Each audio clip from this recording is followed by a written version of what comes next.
प्रभु हम भी शरणागत स्वीकार करो तो जान।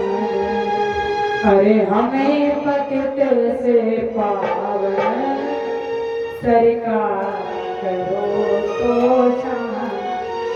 हमारा उद्धार करो, तब तुम्हें समझोगा बाकी हमको मतलब नहीं है। आज कन्याएं भगवान को बुलाती है।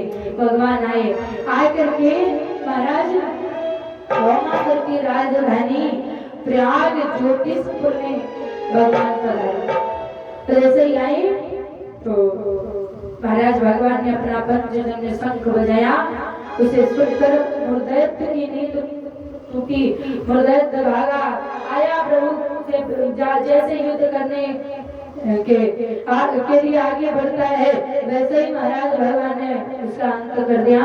इसके बाद भौमासुर आया। भगवान ने भौमासुर नाम का जो असुर है उसका प्राणांत हुआ।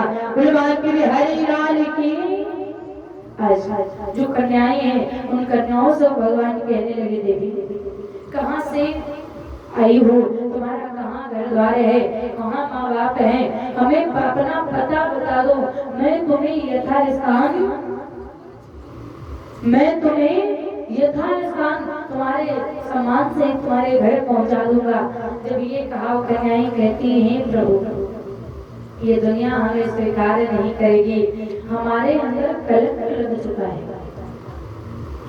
हमें कलंक लग चुका है, इसलिए दुनिया मुझे स्वीकार नहीं करेगी। कृपा करके आप मुझे अपने चरणों के दासी बना करके स्वीकार करें। हे गोविंद, आप हमें अपने चरणों के दासी समझ करके स्वीकार कर लो। महाराज भगवान से कन्याएं इतना निवेदन करते हैं कि अगर घर जाएंगे माँ बाप को लोग जीने नहीं देंगे, हमें लोग कीचड़ उछालेंगे। आज प्रभु मुझे आपके सिवा ये दुनिया स्वीकार नहीं करेगी, मुझे आप अपने चरणों की दासी समझकर स्वीकार करो। भगवान ने कन्याओं के आग्रह करने पर प्रभु ने उन सारी कन्याओं के साथ में भगवान ने बुलाया। इस तरह से वे वाक्य बिहारी के 16,108 विवाह प्रभु के 16,108 विवाह हुए हैं। भगवान की बिहारी लाल की, भक्त वत्सल भगवान की।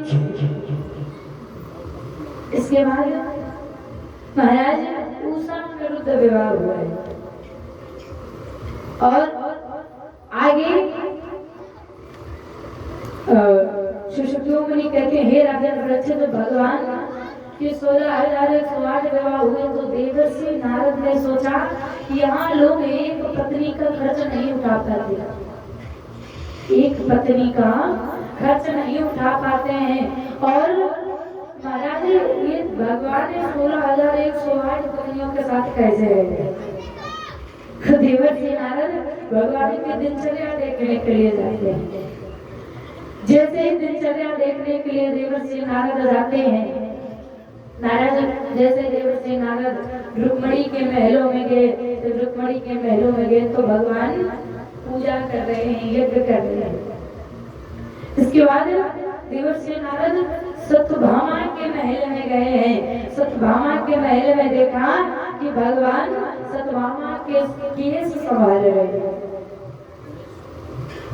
इसके बाद महाराज मेरे प्रभु कालिंदी के महल में गए।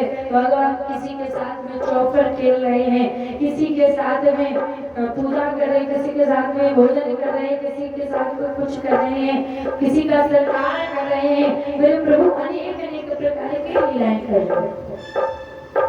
इसीलिए कहते हैं कि भगवान की महिमा को कोई समझ नहीं सकता है। उनकी महिमा बड़ी अलौकिक है, अद्भुत है। सुषुप्तियों मुनि कहते हैं, महाराज आज देवर्षि नारद ने देखा, बोली यहाँ तो वास्तविकता में किसी व्यक्ति की तुलना भगवान की तुलना से नहीं किया जा सकता।